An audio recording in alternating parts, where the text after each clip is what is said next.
Welcome to the Own Conversations podcast. I'm your host, Dr. Alison. If you're all about comfort zones and the status quo, this isn't your show. Each episode shares untold stories from disruptive leaders and innovators who challenge norms, drive business transformation, and lead with unapologetic purpose.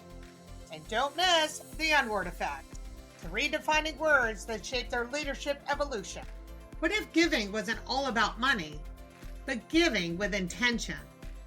Today's guest, Deborah Goldstein, is an advisor and founder of Enlightened Philanthropy.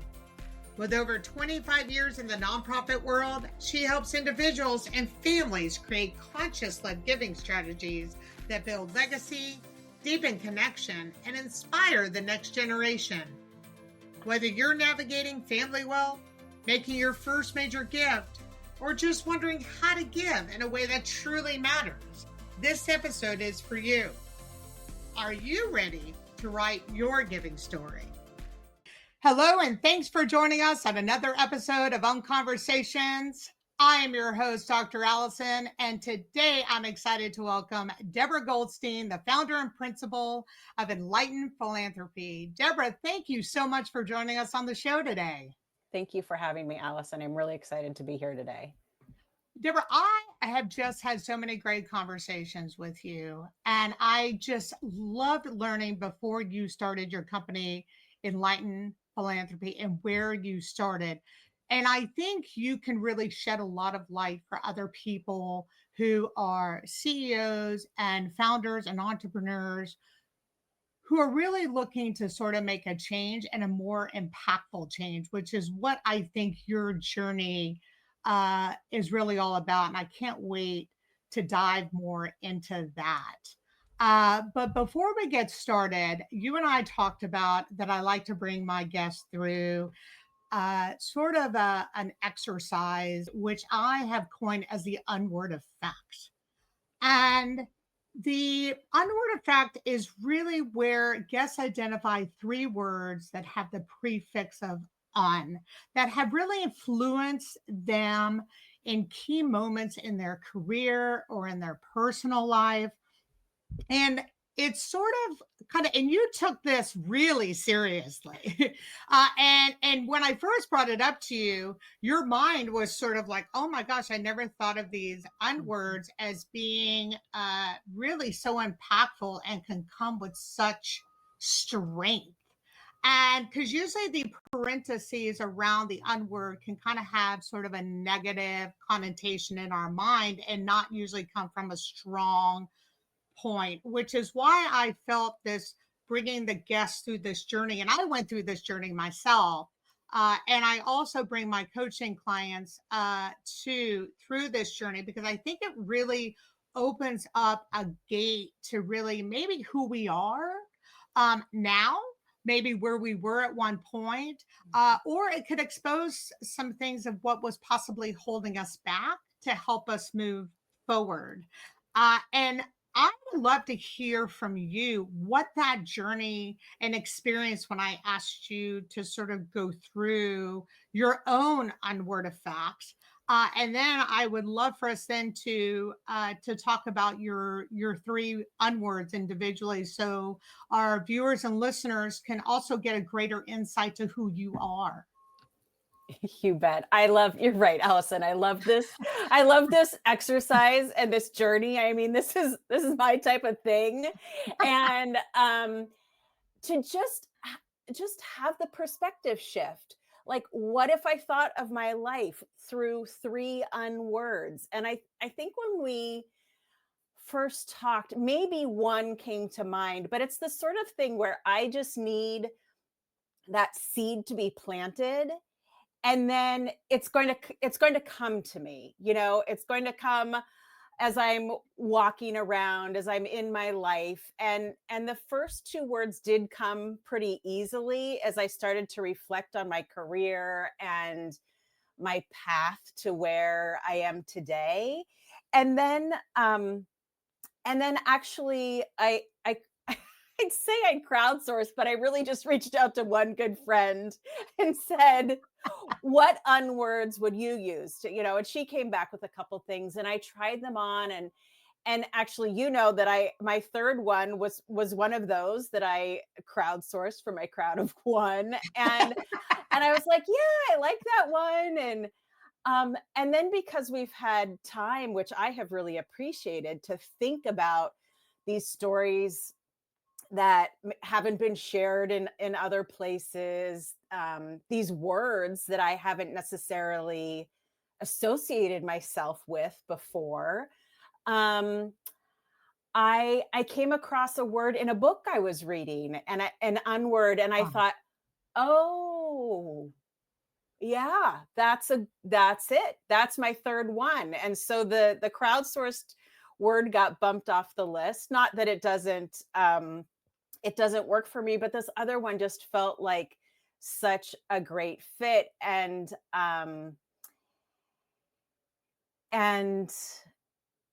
you know, it's just been really great to like kind of, try these on, like try these unpersonas on over the weeks. I'm really glad that you said that because I, there are and some clients of mine I've had to, because they're like, I think I'm this, and then that's it, and that's where they sort of put themselves in a box. And there's a few words that some guests I will allow to have and some not. And the only reason why is because I can tell the guests just really thought of it really quickly. And I would say, okay, well, hold on to that word. And then I want you to then process it a little bit longer. And then we'll regroup right before the podcast. And then it's really interesting, just as you said, the more they sat with it, or the more that they started kind of mirroring their unwords to their spouses or friends or children or whatever, and then they begun to open up their mind a bit more, and that's really what the beautiful part is of this process. So I'm really happy that you shared that, and thank you for being vulnerable around that. What My was your pleasure. first unword? So a little background on my unwords. I have Please. found that they they're probably all still relevant in my life, and yet each of them illustrates a different part of my career arc. And so Ah, go back in time to start with the first one, and I'll bring you with the third one up to today. And yet, saying that, I think these unwords have been part of my life for a long time. wow, So that's great. That's great. the first unword I chose was uncommon.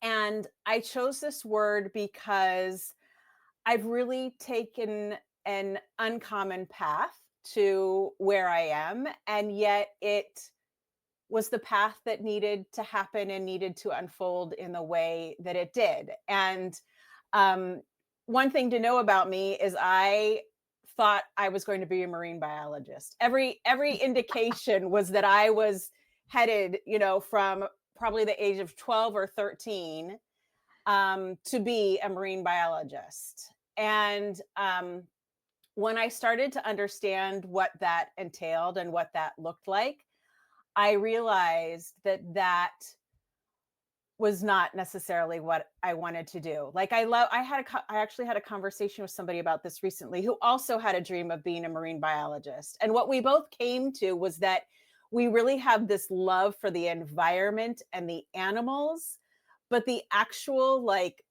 day to day of what that type of job entails is not what either of us were suited for. And so it really is meant to be a passion and not a vocation. And and what I happened to discover in my studies, as things, quickly were like checked off the list, like, nope, not going to be a marine biologist. And then I thought I was going to be an environmental consultant. And then I decided, nope, not going to do that, because I was in the world of policy, marine policy for a while. And that was the exact opposite of what I loved about biology and the sciences, was all the questions and yeah, the questions and the patterns and the curiosity. And this was very rooted in books and wordy, lengthy documents. And it just was not satisfying. And what ended up happening was my first job out of actually, yes, my first job. I was just thinking of the order I wanted to tell this. My first job out of graduate school was working for a marine mammal researcher. And that felt like that was sort of perfect because I was adjacent to what I thought I wanted to do. So I got the exposure to the marine biology.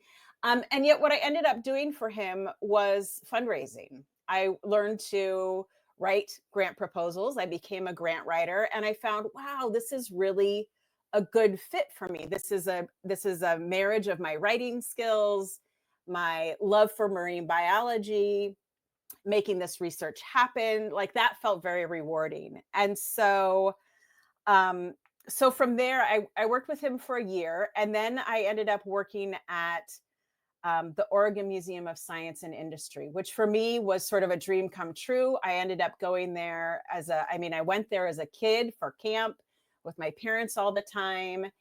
And it just felt like this is the right fit. Like I love the informal learning world of a museum setting. I'm getting to do grant writing. And actually, at my 5-year reunion, I was asked to be on the alumni panel for the biology department at my alma mater, Wittenberg University in Ohio. And I just beforehand, I was chatting with one of the professors, and a bunch of them were around.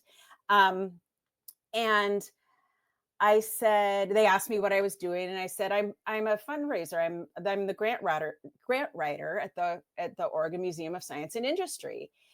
And the look I got, and the response I got was sort of just dead air. Like they didn't know what to do with that because that was not in their realm of possibility. And so I felt very poo Let me, pooed. Deborah, let me ask you about that. Was this on how was it what was it specifically where you were, and no pun intended, a fish out of water, where people were where people were looking at you? Is that where the uncommon feeling you were having? Yeah, so the uncommon piece, and let me just say what one of the professors said in that moment was, are like, hey, she's helping to educate the next generation of scientists. And in that moment, I felt the acceptance from at least one of the professors. Like he got it. Yes, it was very uncommon for me. I was the only person on that stage who was not like directly using my biology Wow. degree. Yes. There were Yeah. people who were the environmental scientists. There were the people who were doing environmental reports for oil and gas companies, or there were the geneticists. There were the people that were doing jobs that were very directly linked to what they had studied. And my choice, my path was seen as other, as uncommon, which I was more than comfortable with.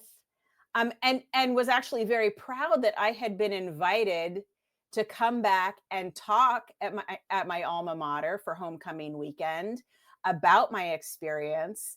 And um and yet it was interesting to have, by the way, all of these older white men saying sort of, well, what is that? What does that have to do with your degree? And um, and it really it was this interesting sort of bittersweet moment, because the Sure. bitterness was the judgment that I was Yes. receiving from the majority of the professors in that moment. And the sweetness was this one professor who got it, who got that I was doing something different, and yet it was still related and still impactful in its own way. Yeah, I love that, Deborah. I think that brings a good point that you're bringing up, because something so early on could really impact the direction. And that was such a great example of uncommon, because, and you even think about unconventional, where people could think that's weird or it's different or what are you doing? And it can end up altering the course of a direction that someone decides to take, which could either be empowering or could also be really sad. And Yeah. so I that's why I that was such a great example of why for you uncommon, uh that you yourself, even though you're feeling uncommon, but that you were to at least be able to brace it and found that one piece of validation through this other person. And I'm really happy that you brought that up, because just that early example is why the unword effect is so powerful. And what is your second word? Because this one is really, I think it transitions extremely well from that particular story. Yeah, it does. And I'll also share sort of the I mean, like I said, this takes me into the next part of my career, but I want to share one other, brief Please. story from college, in that when I was in college, I remember having this thought that I wanted to work at an aquarium. And I voiced that to my advising professor at the time. And as you can imagine from the response that I've already shared, I think his statement was something like, "Why would you want to do that?" Mm, And so that time I tucked it away. I tucked that idea away, mhm. and I thought, okay. And so here I was at OMSI, and I was back home in Portland where I grew up. Life was sailing along. It was great. And I had in my mind the only place that I would move at this time would be to Monterey, California, to work at the Monterey Bay Aquarium. Oh yeah. And Yeah. what happened but 3 years later, a job announcement comes up for grants manager at the Monterey Bay Aquarium. And I have never ever read a job description before and felt like I was completely a 100% suited for this job. And yet I went into that very casually and nonchalant. I'm just going to throw my hat in the ring. And um and so this is my second word, is undeterred. Like, yes, that dream of mine to work at an aquarium was shelved from years before, but it was still back there. It was still simmering, it was still an unmet dream. And everything fell into place. I got the job. I moved to Monterey. I was there working at the aquarium, which I always love telling people about, that story of how going to the aquarium, which I realized so many years later in its like first year of opening, was one of multiple things that led me to want to be a marine biologist. And here I was getting to work there, not as the marine biologist, but as the fundraiser inspiring the next generation of marine Wow. biologists. And so that's part of the undeterred story. Like I said, these words, are over the whole arc. And yet this word also takes me to the next part of my journey, which was when I realized that my um my time as a fundraiser was coming to an end, that I needed to make a shift. Um, I decided I was going to go out on my own, and create Enlightened Philanthropy, which didn't have a name.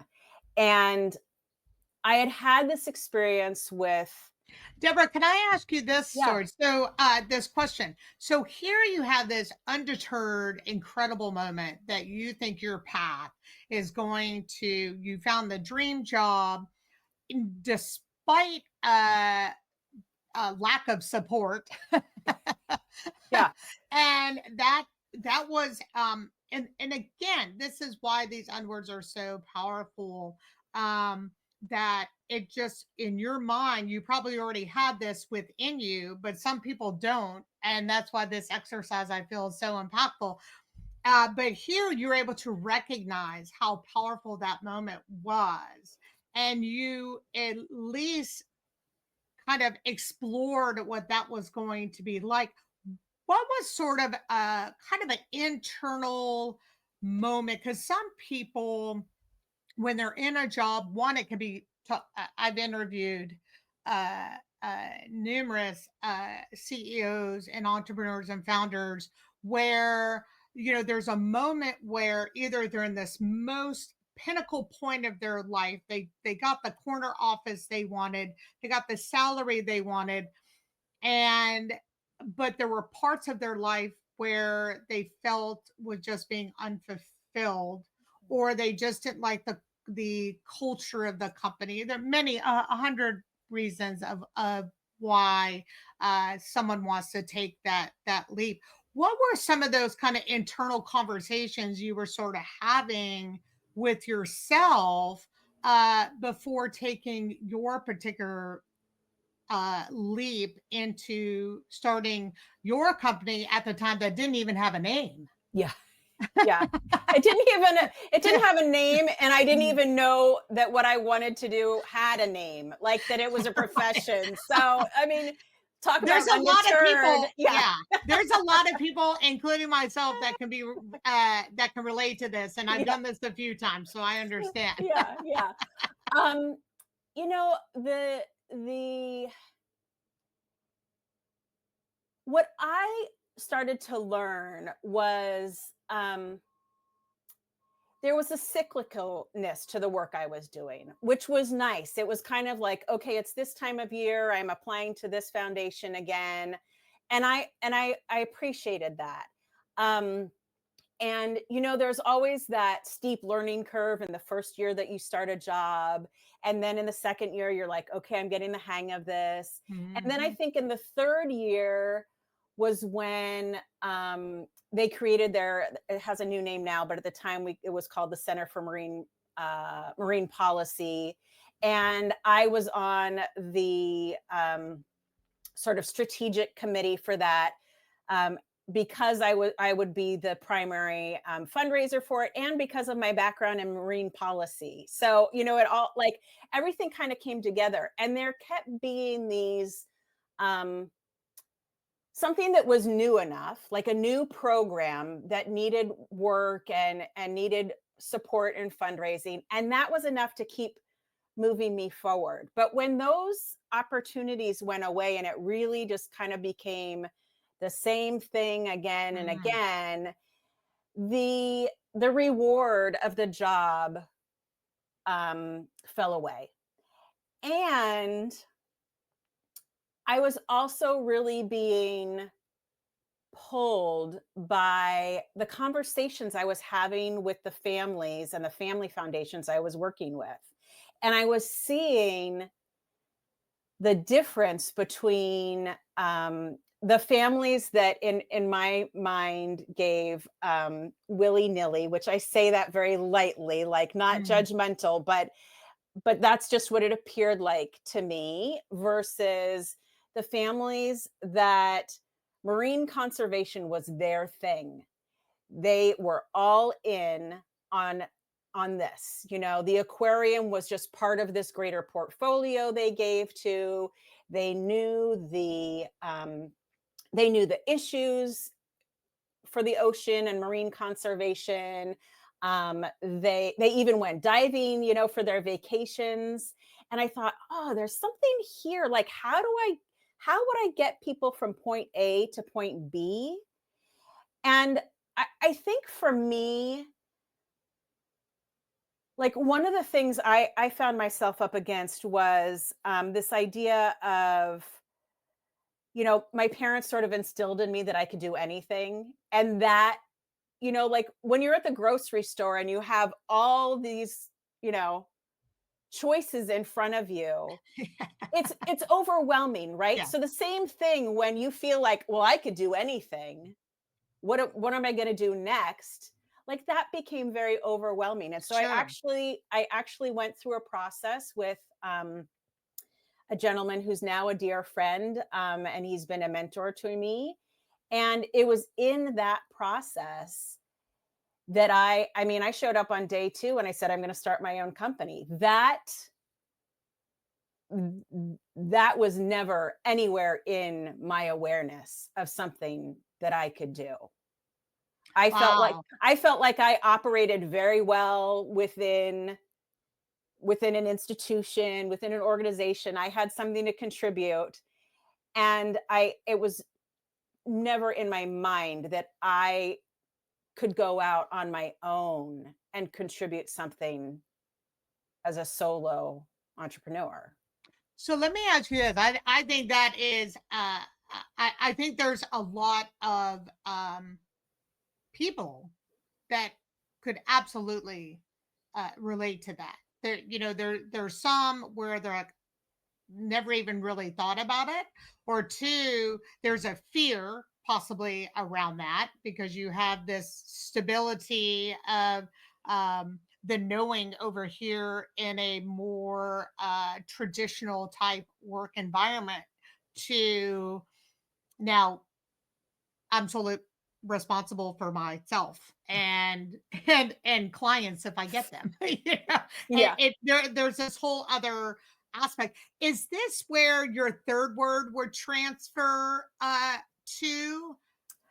Um, Or was this not part of the initial or was this sort of where it was still kind of brewing?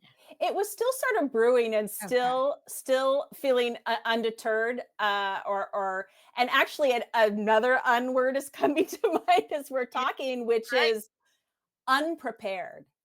Let Yeah. me tell Yeah. you, I was unprepared Mm. for what I was about to embark on. I could only see like the steps right in front of me. It was all I could do to get myself to, my last day on the job. I couldn't see farther than that. And I left in 2008, which, as we all know, probably not the best time to leave a steady job. And yet I was undeterred. Yes. And Yes. what happened was, um, I ended up continuing to be a grant writer for many years, and I was on contract, year-long retainer contracts with organizations while I was figuring out what is this that I'm doing? And it really probably took me 3 years to in this new role of enlightened philanthropy. It took me 3 years to figure out, oh, I want to do something called philanthropy advising. Oh, there are other people that do this and make a living at this. Oh, there's a place where I can go and be trained. Um, and I have just another story here in terms of undeterred, or a couple other stories is that as I was on that path of transitioning from fundraising full time, even though I was on my own now, to this path of philanthropy advising, I I talked with somebody that I knew that was doing that. And um, let me tell you, the conversation was very disheartening, actually. I really did not get the encouragement and support that I thought I was going to get. And I was down for a while. I was down. I didn't know what to do with that, because here was my one person that I knew that could help set me on a trajectory. And and that wasn't going to come to fruition. And Was it about there I just want to stop at that yeah, moment because here we're reaching out to a mentor, let's say, or someone that's really close, and in your heart of hearts, you believe that you can make a difference by whatever it is you're building. And a- and I will tell you, I think that's really how unconvention really started, because I had a lot of people influencing my first company, and how there's certain ways things need to be done, or this is how consulting is done, or this is how coaching should be done, and I really gave myself some grace when I rebranded and started unconvention. And I've been in the consulting and coaching field for over 30 years. But this is more exciting for me because it's really on my terms. And this mm, is why I want to do this podcast, because it's so important for people to hear stories just at this very exact moment that you're just discussing, because it I think really great companies aren't being started because of this exact moment, yeah, because of someone else's viewpoint or feeling, instead of, because what's the worst thing that's going to happen? It doesn't come to fruition. You got to go back to a 9 to 5 or whatever the case may be. But that exact moment right there, and we all go through being down. I went through. That's why I want uh, really high, successful people to be on this podcast, because we all go through these human feelings, and I want people to know it is okay. So thank you for sharing that very vulnerable moment, and that you had to sit with it for a bit. And please continue. I just wanted to make sure that that was really addressed and talked about, because I think um there's many companies, because of influential factors, that they don't keep going, just because a no or someone has their opinion doesn't mean it shouldn't be done. So yeah. thank you for that. Yeah, and I really appreciate you pausing me there and highlighting that, because I think you're absolutely right. I could have just packed up my bags at that point and said, "I'm done. I got to figure out something else to do." And yes, I wrestled with that for a while. Like, Mhm. is this? Do I need to just move on from this idea, from this dream? And I was undeterred. I was undeterred and had the conviction of, no, this is the path for me. And it came again, probably, I don't know exactly the timing, but probably in a year or two after that, where another very close friend, and colleague said to me, maybe this is just a hobby for you. Maybe this is just a passion, and it's not your 9 to 5. And in that moment, I was actually able to say, no, I don't believe that's what it is. So Mhm. so even to just like see that growth as I'm sharing those two, I haven't ever shared those stories like back to back like that, to realize that there was growth from the first time somebody sort of suggested don't go this path, to another time later on, and still like my the reaction was very different, right? Because the reaction was like, no, this is the thing. And this was a long journey. Like, this enlightened philanthropy did not happen. Enlightened philanthropy, as I envisioned it, as me working with individuals, couples, families to help guide them in their giving, did not happen overnight. overnight. And it was a process of um, sort of holding on to that old known entity of grant writing until I'm thinking a visual of a trapeze is coming to mind right now. Like I'm holding on to one side of the grant writing, and then eventually I'm going to let go and I'm going to hold on to the philanthropy advising on the other side. And there was this, I needed to keep getting closer and closer and closer until I could let go of the known and really reach out to the unknown. I have And I have a question about that. I think that's so great. So, yeah, you're extremely highly educated, and your field of choice is certainly not an easy one through education. I come from a PhD and two master's degree.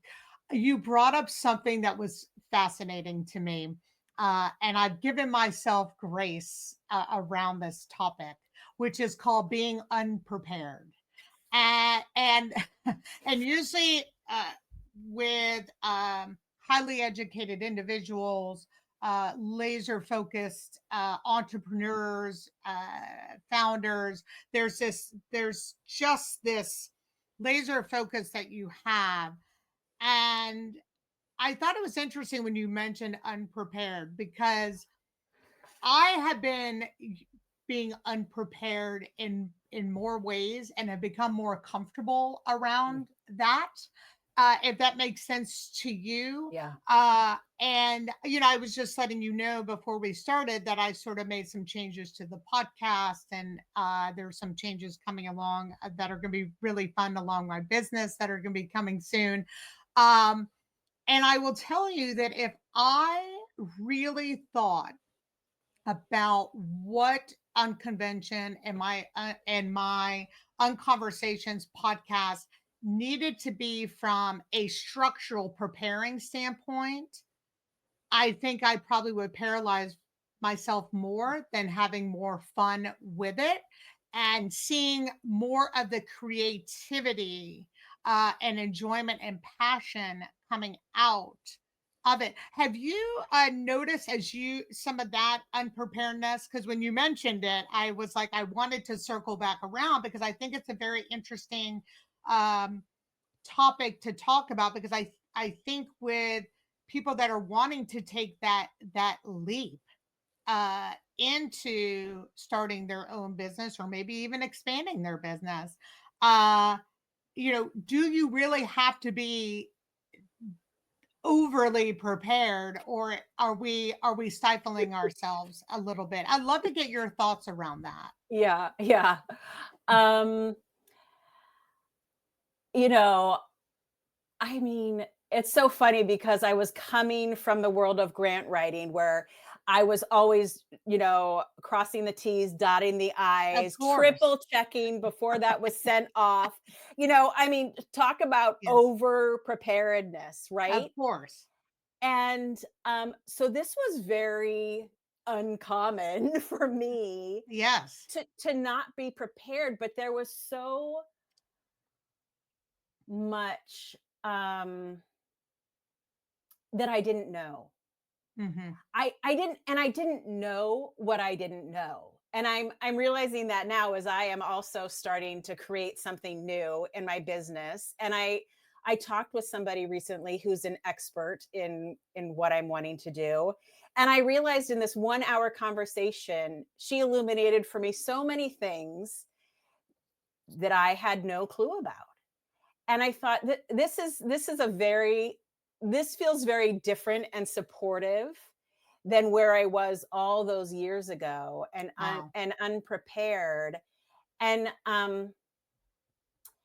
so I'd say, like, there has to be kind of this balance Totally. between preparing to a degree and then just kind of like leaving the rest. But really holding the intention Hmm.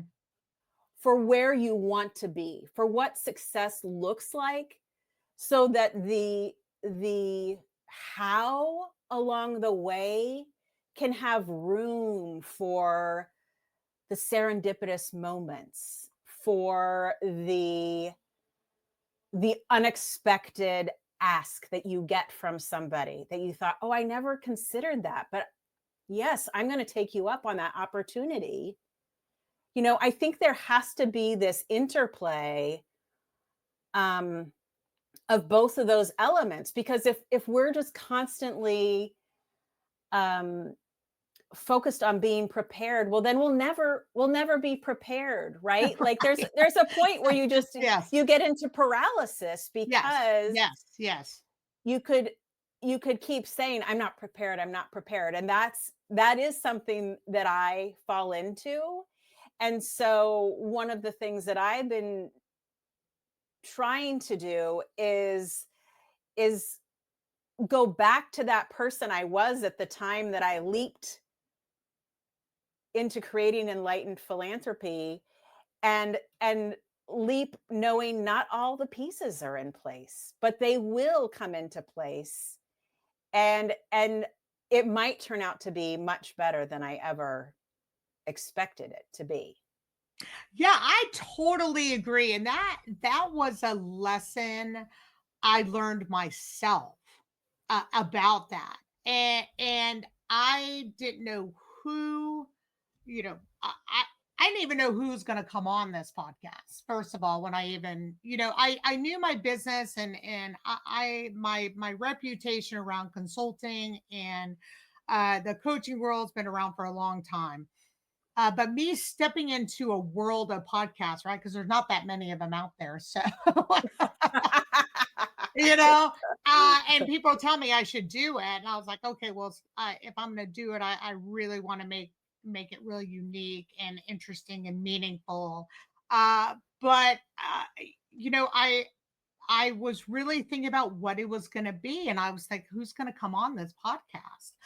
And it was amazing to me of how many people like yourself was very intrigued, going, this is new and this is different, and I like being able to share this level of vulnerability and conversation, so we can teach, and let other entrepreneurs or people that are wanting to leap out of their corner office, who are like, hey, I'm willing to give this up because I really want to do something I've been so passionate about for so long, that life is short and I want to do this.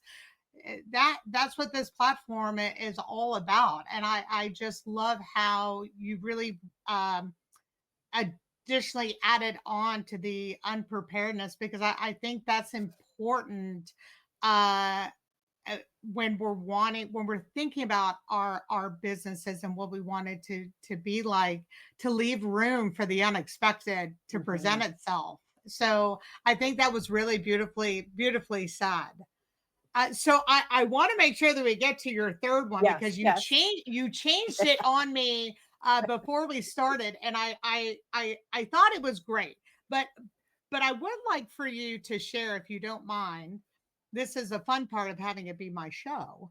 Is your word was understated excellence at Mhm, first. mhm. Can you talk about why that resonated with you, and then where your third unword replaced it? Yeah. So understated excellence was the crowdsourced word from my friend and colleague, and that resonated in that I do feel I really pride myself on excellence and providing a service that is helpful, and impactful, and as some have said, life changing. Mm-hmm. And um, and yet I'm very understated in that. Like I'm not one to go and shout it from the rooftops, and that's something that um, actually coming around on. Like, yes, I should be tooting my own horn, and yes, I should be shouting it from the rooftops, that somebody said this was one of the best experiences of their life.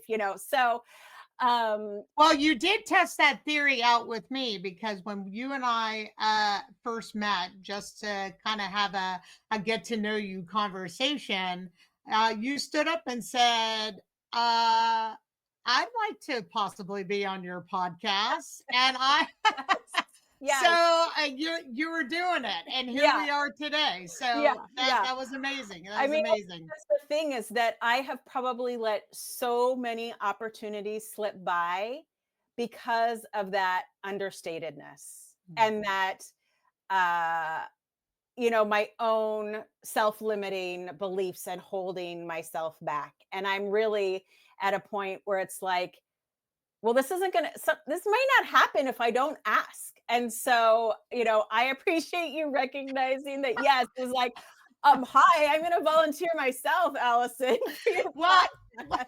what was so great about it is, and the reason why I say it's my show, but I also get to, I had the great pleasure of being able to meet with my guests beforehand, and uh, I wanted you to talk about this because I had a feeling there was more behind it.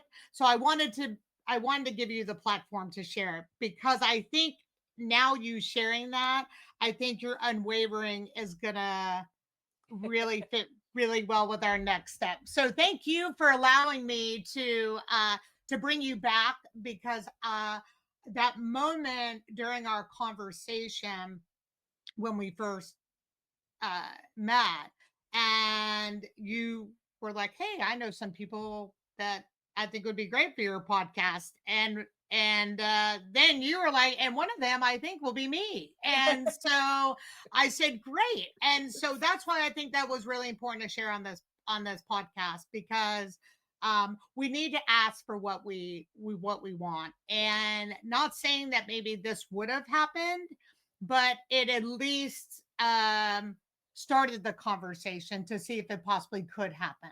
So that's why I was hoping you would share a bit of that story. So thank you for letting me kind of guide Sure, us there. So sure. please, let's go into your third word. So the third word is unwavering. And I think, like I said earlier, this kind of came to me while I was reading, and it just sort of, like, I read it and I paused in my reading and I thought, unwavering. Yeah. And then I look, as I am one to do, I go look it up in the dictionary to, like, is the definition that I have in my mind of what this means really what it actually means. And I was like, yeah, unwavering. And so as I've sat with that word, um, I've thought, even another idea just came to me in the shower this morning of how I'm unwavering. And so there's these different ways in which I've been unwavering. I'm unwavering in my dedication to the world of philanthropy and supporting givers in this world. I'm unwavering in also my dedication to democratizing the idea of philanthropy. I talk about this all the time, and I'm glad to see that since I first started talking about this probably 12 or 13 years ago, there have been major monumental shifts in the world of philanthropy. In fact, just in the last week or so, Time launched their initial Time 100 philanthropy list of the 100 most influential people in the world of giving. And I was so pleased to see the diversity in that Wow, list. When that's I beautiful. started having this conversation 12, 13 years ago, the philanthropists that we had to look up to were the older, rich, white men. Hmm. And that is something I've been, I suppose, rebelling against over, all these years, is One, that philanthropy is for everybody. It is not just for people of certain socioeconomic statuses or asset levels, that anybody can be a philanthropist. I really look at philanthropy as the looking at the root of the word, which is love of humankind. And when you put it in that perspective, there's nothing about money in that definition. There's nothing about status or class in that definition. We can love each other regardless of where we are in the world, what stage in life we're in.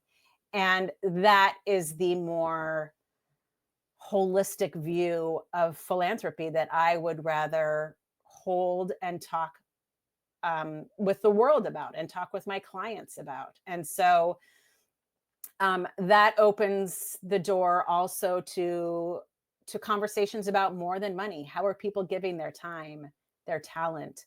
How are they giving of their ties or their network? How are they giving testimonials?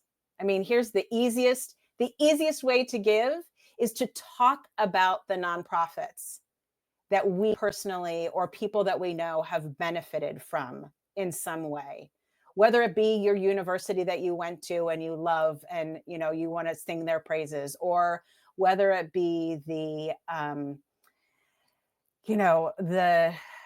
in the case of our family, they have a new name now, but when I was younger, it was the Juvenile Diabetes Foundation, and both my father and my brother had diabetes. And the organization was not only about finding a cure, but also educating families about diabetes and how to treat diabetes, and how it is much more prevalent and known these days than it was in the 80s, 70s, actually, when my brother was first diagnosed. And I talk about them. I talk about, that's the easiest form of philanthropy within these 5 T's that we talk about. But even just the random acts of kindness that we do, philanthropy.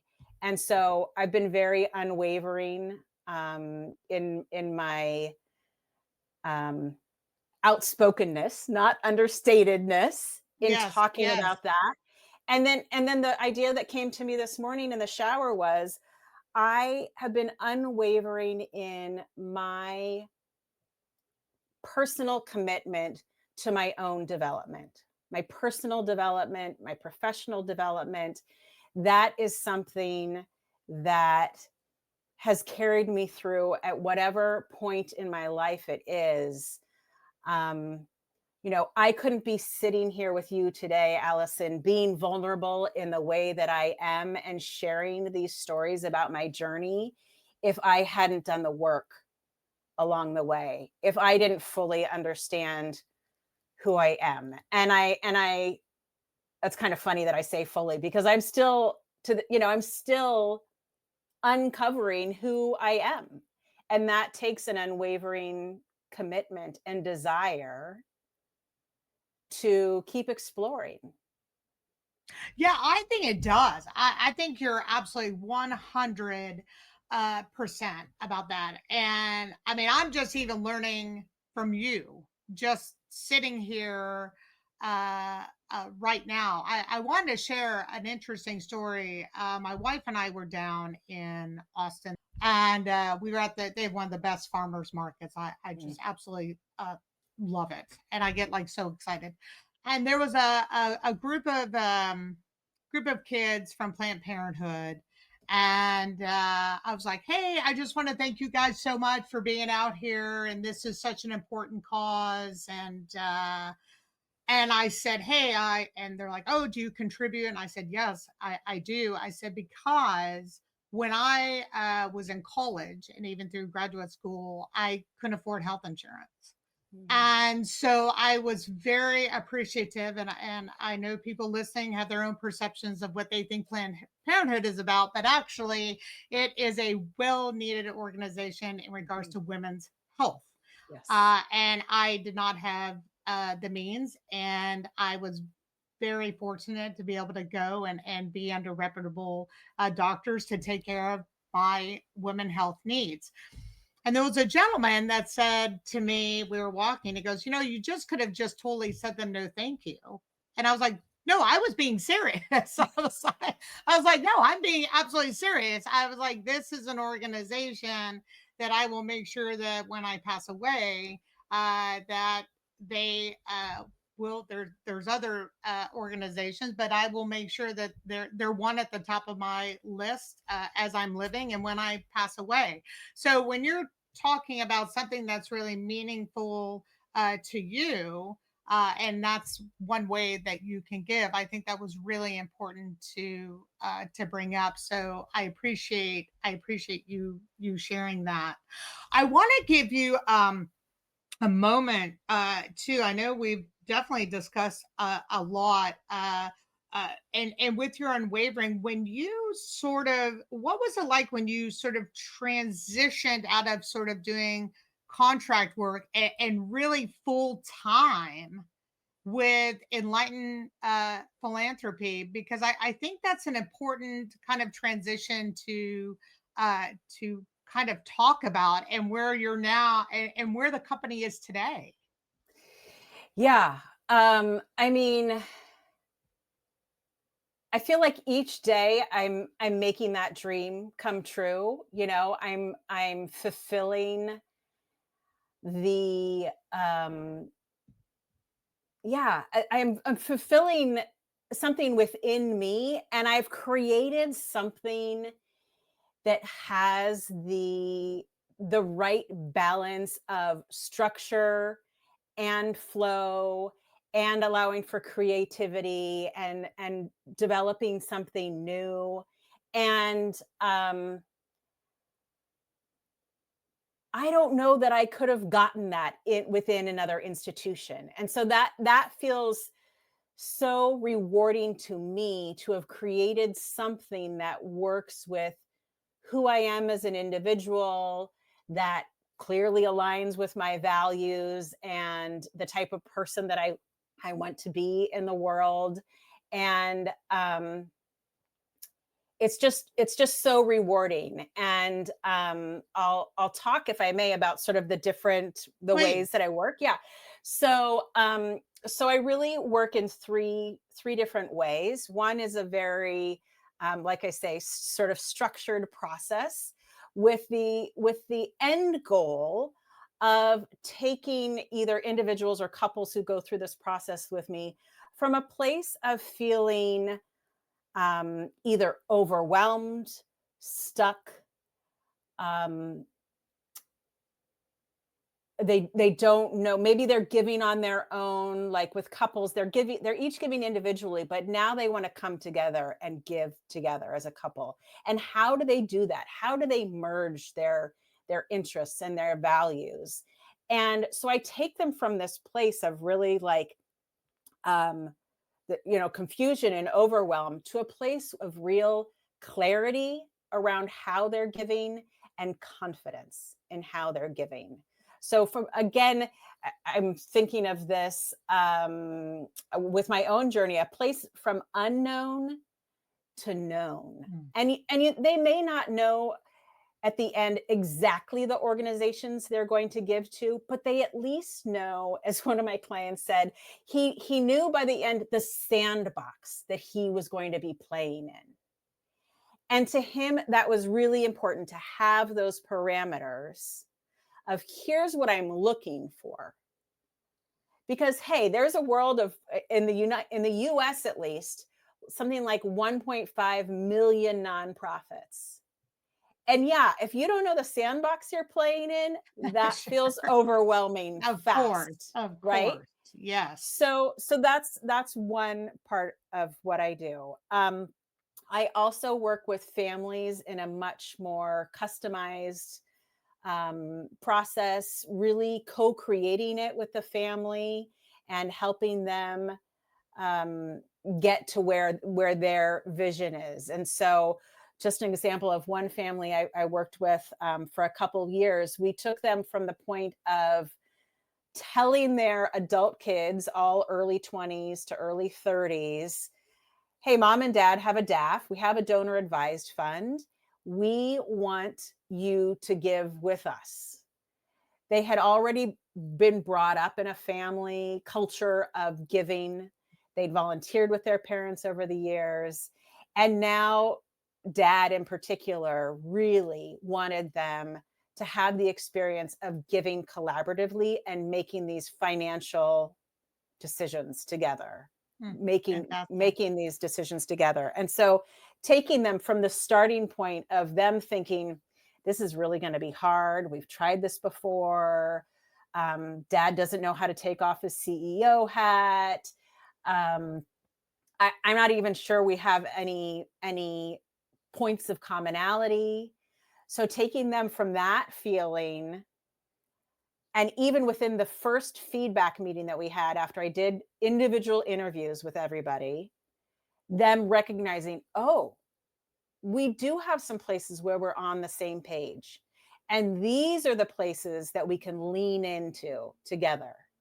And so from that new baseline, it took them on a journey of education, of creating their own structure and process as a family, and led them all the way up to this past December. We had their first grant making decision meeting. And it was incredible to see the growth over those 2 years, to see the awareness of the family members, to see the individual personalities shine in what they were presenting for possible funding under the family umbrella of here's how we want to give. There was still room for individuality, which was really beautiful to see.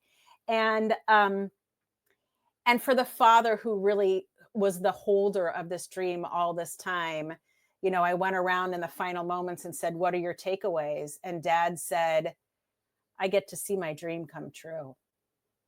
To get to that point was really, really impactful for everybody Yeah, there. that sounds like it. Yeah, Yeah. that's beautiful.